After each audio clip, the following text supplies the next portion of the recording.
Assalamualaikum warahmatullahi wabarakatuh. Kami dari tim Deskera akan mempresentasikan hasil dari PBL yang telah kami lakukan.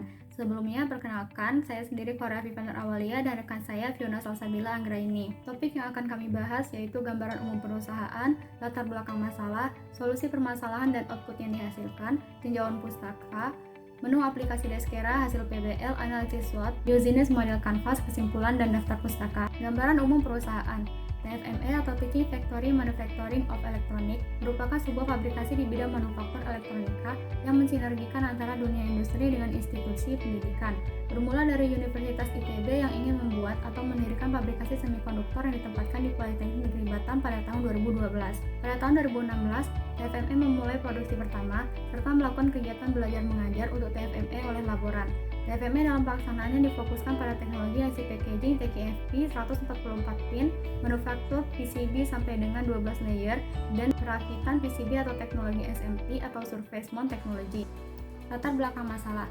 Semakin banyaknya bisnis yang berkembang tentunya menyebabkan persaingan yang ketat antara bisnis yang satu dengan yang lainnya. Keadaan ini yang menuntut sebuah bisnis untuk dapat meningkatkan kualitas pelayanan, kecepatan dalam bekerja, serta kelengkapan dan keakuratan data melalui teknologi yang ada, dengan tujuan untuk dapat memantau serta mengambil sebuah keputusan atas perkembangan bisnis yang dijalankan. Dalam rangka pengambilan keputusan di masa yang akan datang, maka perusahaan memerlukan informasi, khususnya informasi tentang laporan keuangan. Laporan keuangan merupakan salah satu sumber informasi serta media penting yang digunakan oleh para pengelola perusahaan dalam proses pengambilan keputusan tersebut.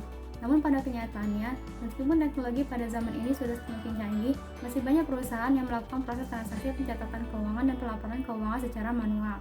Berdasarkan latar belakang yang diuraikan di atas, maka penulis tertarik untuk melaksanakan kegiatan pembelajaran lapangan dengan judul laporan keuangan menggunakan aplikasi Deskera. Solusi permasalahannya yaitu melakukan penginputan transaksi keuangan perusahaan ke dalam sistem aplikasi Deskera. Untuk output yang dihasilkan, yaitu 1. Laporan keuangan yang sudah terinput ke dalam sistem. 2. Buku panduan penginputan transaksi keuangan ke dalam aplikasi Deskera. Pengertian laporan keuangan. Laporan keuangan merupakan suatu laporan yang menyajikan posisi keuangan dan kinerja keuangan suatu entitas dalam periode tertentu. Jenis laporan keuangan. Terdapat 5 jenis laporan keuangan utama pada bisnis, diantaranya 1. Laporan laba rugi atau income statement. 2. Laporan laba ditahan atau retained earning. 3. Laporan posisi keuangan atau statement of financial position. 4. Laporan arus kas atau cash flow. 5. Catatan atas laporan keuangan. Apa itu aplikasi Deskera? Aplikasi Deskera adalah perangkat lunak akuntansi yang mudah digunakan yang memfasilitasi pencatatan dan pemrosesan berbagai transaksi dan proses keuangan. Dari faktur dan pesanan pembelian hingga inventaris dan kwitansi, platform ini menyediakan cara cepat dan efisien untuk mengelola proses bisnis. Aplikasi ini tidak hanya dapat digunakan di komputer, akan tetapi juga dapat digunakan di ponsel. Dengan begini, Anda bisa menjalankan bisnis Anda kapan saja dan di mana saja. Lalu di menu Deskera ada Setup Your Company. Di Setup Your Company ini, suatu perusahaan bisa memasukkan data-data yang dimiliki oleh perusahaan ke dalam Setup Your Company ini.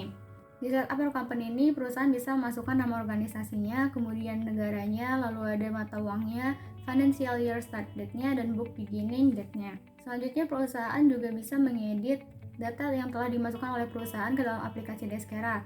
Misalnya, mau memasukkan foto perusahaannya, di sini bisa di add image, kemudian diklik update. Selanjutnya, import account opening balance.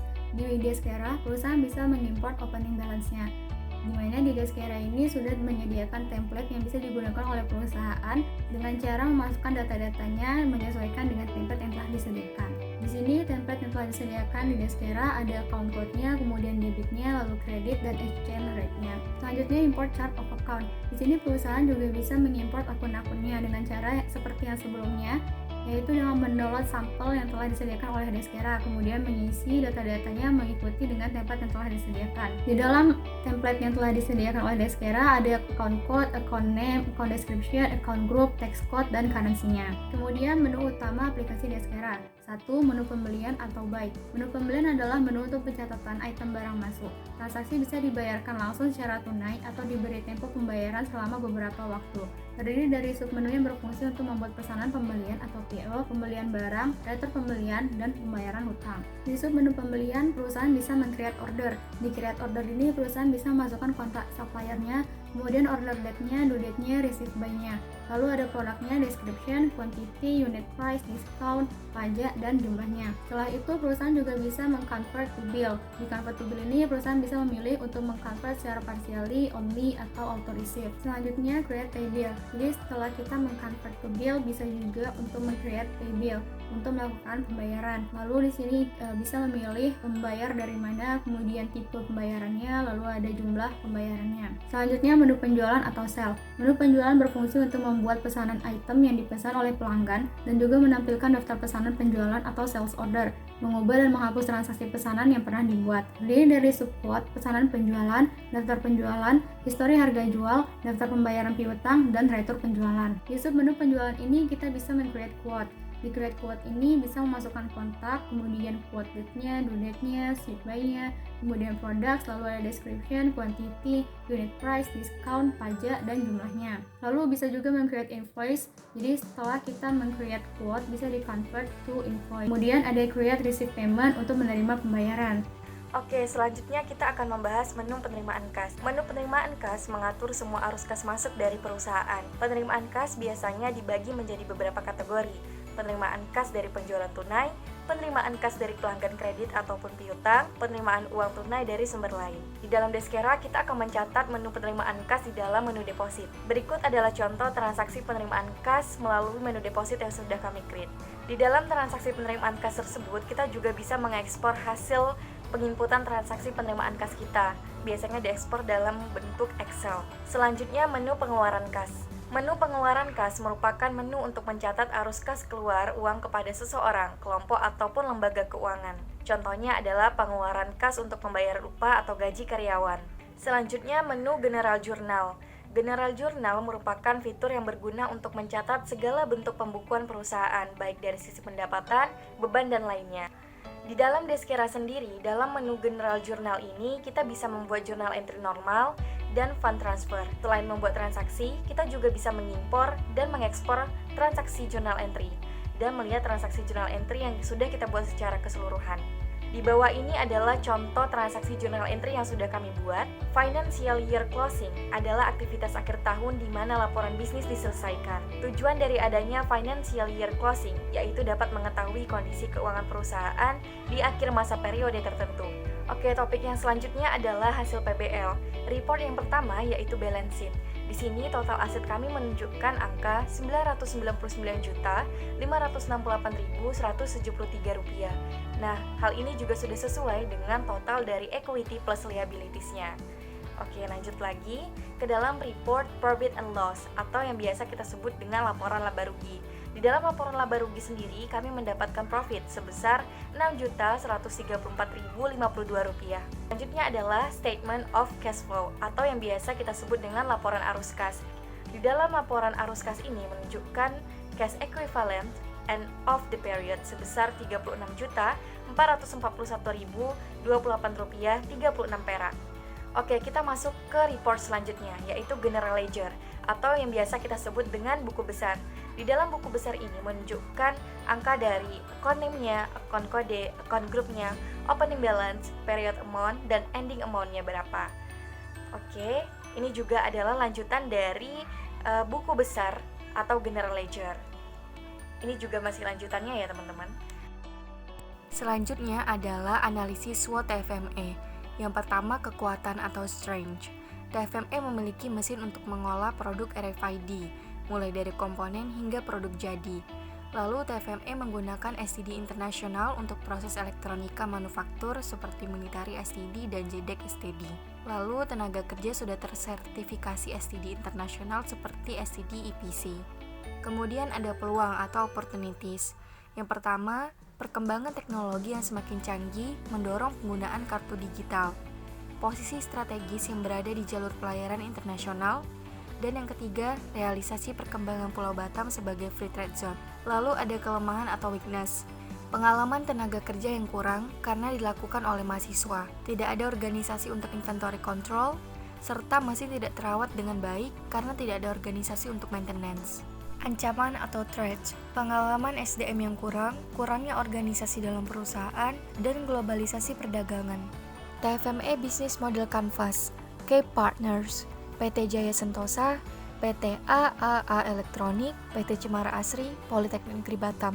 Key activities, penjualan, produksi, manajemen inventory, distribusi produk kepada customer, key research, physical, human, intelektual, dan finansial. Value, proportion.